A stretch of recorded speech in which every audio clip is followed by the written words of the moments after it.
Hey, and it's day 5, and thank you so much for taking part in this week. It's a lot of emails, a lot of videos to look at, so thanks for sticking with it. What I thought I'd do is give you a couple of options. Obviously, we want you to come and work with us, and we're happy to just talk to you occasionally. We could do PTs, could put courses together.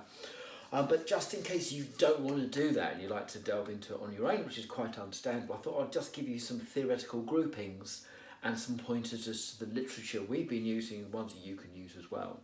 So the first thing the challenge really looked at was looking at things like food diaries and body image, and the aim is to establish normal eating. That was the thing about sort of slow release foods and proteins and eating 6 times a day. Now this really comes from the book Overcoming Binge Eating by Chris Fairburn. Now this guy is like a recognised expert on binge eating. It's a very long process, these aren't short processes, and it relies on you doing the food diaries, analysing them and thinking about them, but he reports with quite a lot of success. Second thing we looked at was change, this idea of can you make your life more changeable, and the more you can change, the more you can begin to deal with those like foundational issues that are screwing you up. And I mentioned Ben Fletcher was like the man for this, and he wrote some of the drills in the book The No Diet Diet. Came out a few years ago, didn't really set the world light. It was marketed as the Christmas diet of that year. It's just more drills. There's more way of changing around what you do. Quite fascinating, the No Diet Diet. We talk about emotions a lot. Obviously, it's expected in a week about emotions and food, and there's this idea about understanding your emotions and dealing with your emotions, not eating them.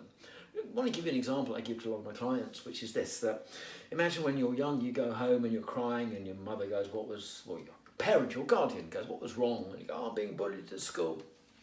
And they go, right, okay, tell us who, we're going to go down to that school tomorrow, and they confront the headmaster and everyone's drawn in and the bullying is stopped, and you get on with it. And what you've learnt is you express your emotions, stuff gets done, sort out the problem, life is great.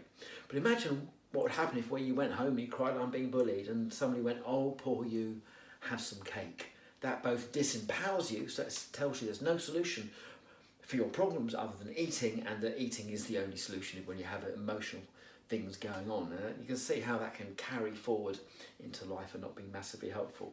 Now, the good guru on this, I suppose, these days is Judy Simon from the book When Food is Comfort, really digs into it. Goes into some of the neurobiology in this, because we're understanding more about the brain these days, and this is like really worthwhile reading, and it really digs into popping the hood and having a look at your emotions and doing effective dealing with them.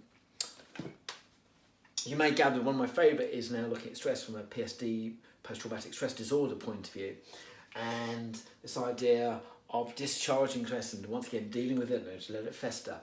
And this comes really from my favourite author, which is Elizabeth Stanley, who wrote the book Widen the Window. Now, I like her because she understands the literature that precedes this, and so she's standing on the shoulder of giants. But she was also engaged by the US military to design their MindFit program. And so she's very clever, very insightful, and sort of makes it practical in a way that I certainly really enjoyed. So what that leaves us then to the last groupings of things you could do, look into NLP. Now Steve Blower gave you a little bit of insight into how those drills could work. It's very much top down, so it's very much like a thinking drill, getting you to think about what's happened to you, how it happened in the past, how to look at stuff. So if you like that sort of stuff, that's amazing. But it's counterbalancing to Elizabeth Stanley's point of view, which was that, look, this is about your primeval being, and so let's work on that will affect up, whereas NLP perhaps is more up here affecting that down there. But the aim is try and find the approach that works for you. Now, you could be like me and you like all approaches and you like mixing it up. So I must admit, when dealing with some of the issues that I had, I was using them all. I was using a bit of Fairburn, using a bit of Simons. I like stress a bit. Well, I like getting over stress a bit.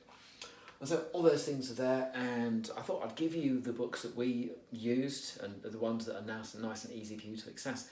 Some of the reports we were reading are a bit too much for you, but that should be totally fine. Well, look, thank you for being with us over the week. If you think we can help, drop us a line. If not, I hope you have success and have a really happy life. My email is obviously on the email where this came from, and so Thank you for taking part.